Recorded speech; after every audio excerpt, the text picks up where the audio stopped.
gikaro kyo gosomia abarundi ya chipikipiki be wodi ya township igoro yogotatumika mariogo yogotindia ekero bakorundia boda boda kaukwanekerekyo Pamela nigo aichanira makweli abwangoiga alia hekona ya ongenyo asibara ya ikonge magwagwa asaba na boda boda bane basiria obugima asogotinda nakogendia ebigibigi ase orogendo rwigoro ekero boigo rera bana boda boda batatu bakageire gutumana ekero kyumusabara wabana boda boda abo ekero basika nene kurwa asensemeli ya center imi kaunti Nyamira.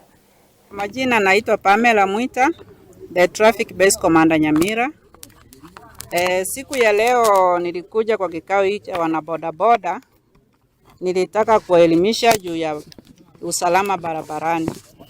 Sababu saa hii ikiwa ni msimu wa mvua, lazima tukue karibu na wao, tufanye road safety.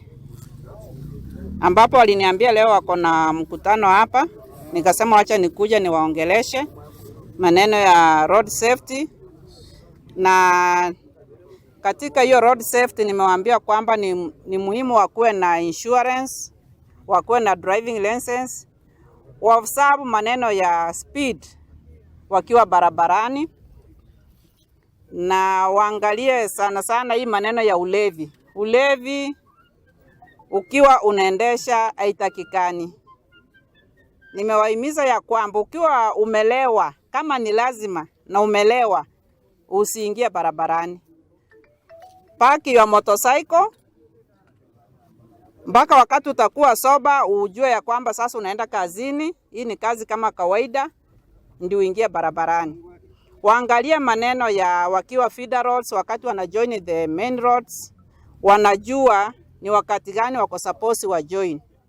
Sababu unapata mtu anatoka upande wa feeder road, anaingia tu kwa main road, hajaangalia clearance of the road. Sasa unapata mtu anagongwa.